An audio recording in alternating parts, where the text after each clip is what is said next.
Hello, dear students. Today we are going to read the poem How to Tell Wild Animals. It is composed by Caroline Wells.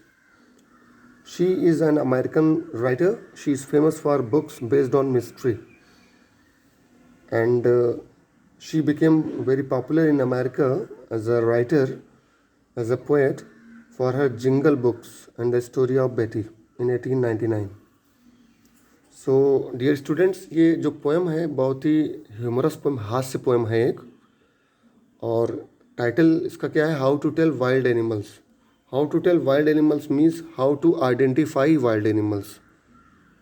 हम जंगली जानवरों को कैसे पहचानें।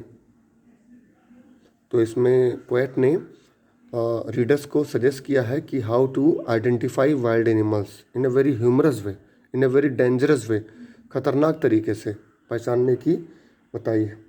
इस poem में पोएट ने बताया है कि विभिन्न प्रकार के जो जंगली जानवर होते हैं उनकी विशेषताएं क्या होती हैं। तो बहुत ही हास्य विनोदी विनोद प्रिय रूप में इसमें बताया गया है, ह्यूमरस वे में इसको डिस्क्राइब किया गया है। देखिए, if ever you should go by chance to jungles in the east and if there should to you advance a large and tawny beast. If he roars at you as you are dying, you will know it is the Asian lion. देखिए, कहा गया है अगर आपको कभी मौका मिले पूरब के जंगलों में जाने का, पूरब के जंगलों का मतलब होता है एशिया के जंगलों में जाने का मौका मिले, और आपके सामने कोई अगर जानवर, बड़ा सा विशालकाय जानवर, टाउनी बीस्ट, टाउनी मतलब येलो कलर का एक पशु हो, वो बढ़ रहा हो और आप पर वो दहाड़े, इतना दहाड़े कि आप डर के मारे आप मृत को याद कर लें, तो you will know it is the Asian lion. तो इसमें बताया गया है कि अगर आप कभी एशिया के जंगलों में जाएं, if you happen to go there and if you see a very giant huge animal advancing, मतलब आपके सामने आपके और बढ़ रहा हो, and if he roars, he refers to whom, the large lion के लिए आया है। यू आर डाइन, डाइन देखिए, डाइन की जो यहाँ पर पोएट जो होते हैं उनके पास पोएटिक लाइसेंस होता है किसी भी वर्ड को लिखने का, राइम लाने के लिए। देखिए, chance, advance rhyme together, east और beast rhyme together, dine and lion को राइम करने के लिए अपॉस्ट्रॉफी लगाई गई, जी नहीं लगाया, डाइन नहीं है। तो यहाँ पर देखिए, तो you will come to know he is a lion.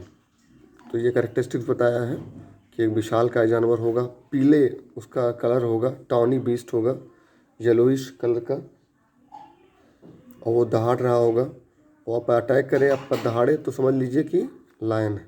Second stanza, और if some time when roaming round a noble wild beast greets you with black stripes on a yellow ground, just notice if he eat you. This simple rule may help you learn the Bengal tiger to discern. Discern मतलब होता है समझना। हाँ, या यहाँ बताया देखिए, और if some time when roaming round, मतलब while roaming here and there in the forest, एक बहुत ही नॉबल जेंटल एक वाइल्ड एनिमल दिखे आपको, आपके सामने आपका अभिवादन करे, आप greets you, if he happens to come to you with black stripes, black उसके ऊपर स्पॉटेड मतलब धब्बे हों, स्ट्राइप मतलब होता है चकत्ते हों, धब्बे हों, पीले येलो ग्राउंड पर, उसका पीला शरीर हो और उस पर काले धब्बे हो। Just notice if he eat you, ध्यान देना जब आपको खा ले। तो ये एक सामान्य नियम है। You will come to know, it will help you to learn कि that animal is a Bengal tiger. It will make you understand, you will come to know that he is Bengal tiger.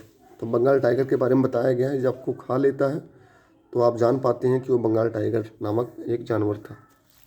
तो ये बहुत ही फनी वे में बताया गया है, humerus से poem है। नेक्स्ट स्टैंजा देखिए, if strolling fourth a beast you view, whose hide with spots is peppered. As soon as he has leapt on you, you will. It is the leopard. It will do no good to roar with pain. He will only lap and lap again. If strolling fourth, strolling मतलब होता है घूमना, मौज मस्ती के साथ आगे घूमना। तो अगर आप आगे मौज मस्ती करते हुए घूमते जाते हैं, अगर मान लिया बच जाते हैं, तो अब बीस्ट यू व्यू, तो आपको एक जानवर दिखाई पड़ता है, जंगली जानवर दिखाई पड़ता है। यू व्यू मतलब दिखाई पड़ता है। Whose hide with spots is peppered, उसका जो खाल है, उस पशु का जो खाल होता है उस पर ब्लैक स्पॉट पड़े होते हैं।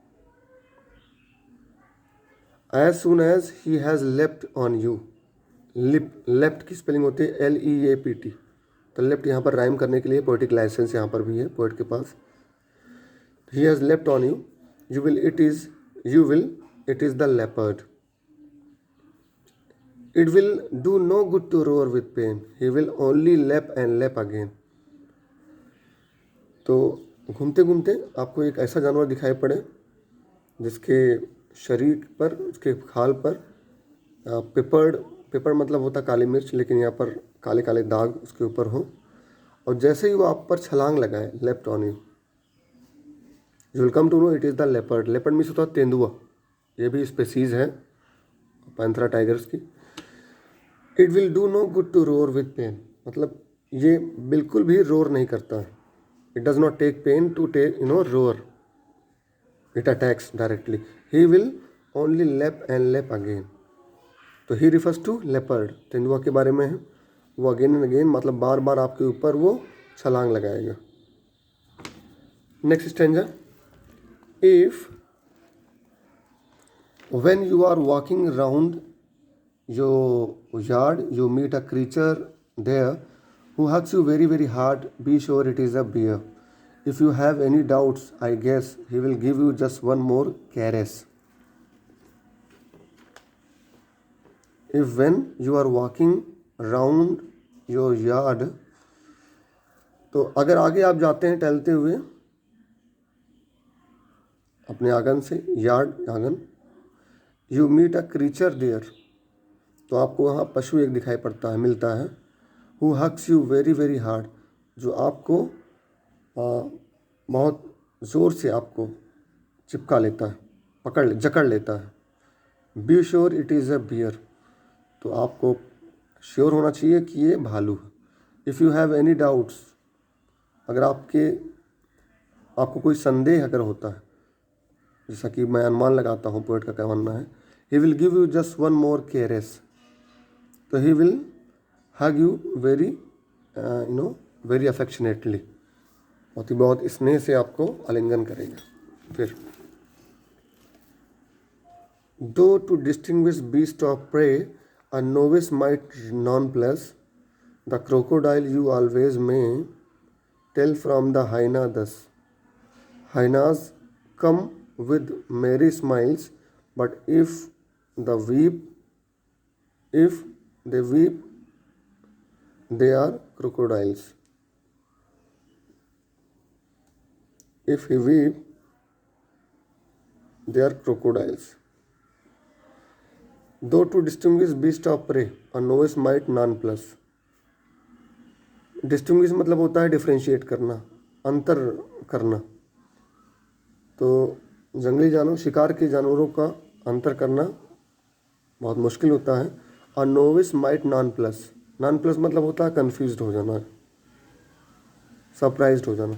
नोविस मतलब नौसिखिया, तो एक नौसिखिया जो होता है वो कन्फ्यूज हो जाएगा।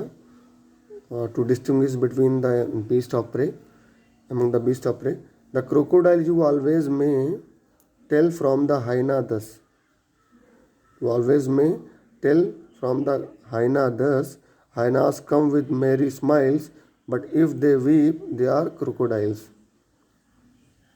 हाइना क्या होता है? लकड़बग्घा, एक तरह से जैकल जैसा होता है, सियार जैसा, तो बहुत खूंखार होता है ये भी। तो the crocodile you always may tell from the hyena दस, तो क्रोकोडाइल मतलब मगरमच्छ और हाइना मतलब लकड़बग्घा के बीच में जो अंतर है वो आप पता लगा सकते हैं इस तरह से। जब हाइना आता है, लकड़बग्घा आता है, तो बहुत ही उसके चेहरे पर स्माइल होता है, मुस्कुराहट होती है। और जब कोई रोता हुआ है तो वो क्रोकोडाइल्स है। Crocodile always shedding the tears. तो ये पहचान हो जाती है। आगे देखते हैं last. The true chameleon is small, a lizard sort of things, he hasn't any ears at all and not a single wing. If there is nothing on the tree it is the chameleon you see. अब यहाँ पर chameleon, और chameleon मतलब होता है गिरगिट जो कि रंग बदलता रहता है, और लिजर्ड मीन्स छिपकली। तो एक ट्रू कैमेलियन, एक सच्चा जो एक गिरगिट होता है वो छोटा होता है और लिजर्ड के समान मतलब छिपकली के समान होता है, और उसकी कोई कान नहीं होती है, बिल्कुल नहीं होती हैं उसकी कान, ईयर्स नहीं होती हैं, और उसकी विंग भी मतलब पंख भी नहीं होती हैं। और जब आपको दिखाई पड़े पेड़ पर कुछ नहीं है तो वहाँ पर एक गिरगिट ही है, क्योंकि गिरगिट आसानी से छिप सकता है और ब्राउनिश कलर, पेड़ जैसा कलर वो चेंज कर सकता है अपने शरीर का छिपने के लिए।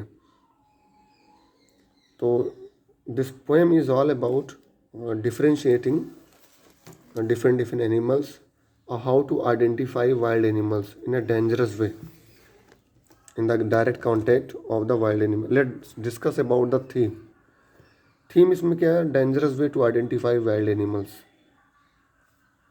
So it is very dangerous if you are face to face the wild animals and you come to know about them through their characteristics.